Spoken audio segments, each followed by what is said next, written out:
Саламатсыздар балдар. Good morning children. Biz сабағымызды баштаардан мурун сабағыбызга максат коюп алалык. Сабагыбыздын максаты окшолорду сүйлөө көндүмдөрүн өнүктүрүү. King Arthur темасын кененирээк түшүндүрүү. Сабагыбыздын темасы King Arthur. King Arthur деген бул Англиянын 18-кылымдардагы королу болгон. Ал жөнүндө кененирээк азыр видеого көңүл бургула. Видеодо көбүрөөк King Arthur жөнүндө маалымат берилет. Андан кийин болсо текстти окуп, которуп, кайра классрумда мага жөнөтөсүңөр.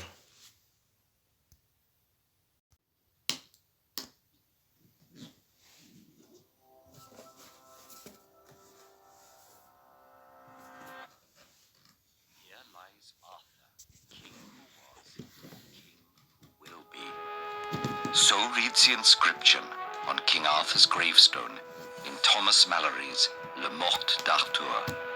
Writing in the 15th century, Malory couldn't have known how prophetic this inscription would turn out to be. King Arthur has risen again and again in our collective imagination, along with his retinue of knights, Guinevere, the Round Table, Camelot, and of course, Excalibur. But where do these stories come from? And is there any truth to them?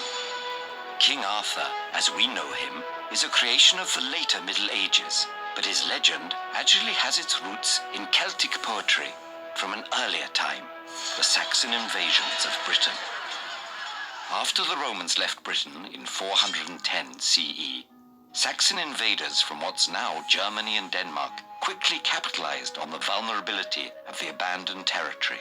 The inhabitants of Britain fought fiercely against the invaders through several centuries of turmoil. There are hardly any written records from this time, so it's difficult to reconstruct an accurate history. However, surviving poetry from the era gives us some clues.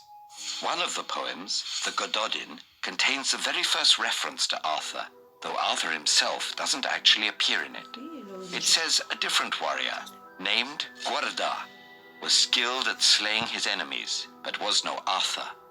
That's not much to go on. But whoever this Arthur was, he must have been the gold standard of warriors. Whether he ruled anyone, or even lived at all, is unfortunately less clear. Despite this uncertainty, references to Arthur caught the attention of an aspiring historian hundreds of years later. In 1130, Geoffrey of Monmouth was a lowly cleric with grand ambitions. Using Celtic and Latin sources, he spent years creating a lengthy chronicle titled The History of the Kings of Britain. The centerpiece of this tome was King Arthur. History is a generous term for Geoffrey's account. Writing 600 years after the Saxon invasions, he cobbled together fragments of myth and poetry to compensate for the almost complete lack of official records. A few of his sources contained mentions of Arthur, and some others were realistic accounts of battles and places. But many featured mythic heroes fighting long odds with the help of magical swords and sorcery. Geoffrey blended them all. A magical sword called Calyphor and a Roman fortress called Caerleon appeared in his source material. So Geoffrey's Arthur ruled from Caerleon and wielded Caliburnus, the Latin translation of Calyphor. Geoffrey even added a wise counselor named Merlin, based on the Celtic bard Myrd, to Arthur's story. If Arthur did live, he would likely have been a military leader, but a castle-bound king better fit Geoffrey's regal history. Geoffrey's chronicle got the attention he had hoped for, and was soon translated from Latin into French by the poet Wace, around 1155 CE. Wace added another centerpiece of Arthurian lore to Geoffrey's sword, castle, and wizard, the Round Table. He wrote that Arthur had the table constructed so that all the guests in his court would be equally placed, and none could boast that he had the highest position at the table. After reading Wace's translation, another French poet, Chrétien de Troyes wrote a series of romances that catapulted Arthur's story to fame. He introduced tales of individual knights like Lancelot and Gawain and mixed elements of romance in with the adventurous. He conceived Arthur, Lancelot, and Guinevere's love triangle. In addition to interpersonal intrigue, he also introduced the Holy Grail. Chrétien probably based his Grail's powers on magical objects in Celtic mythology. He lived in the middle of the Crusades, and others imposed the preoccupations of the time on the Grail, casting it as a powerful relic from the crucifixion.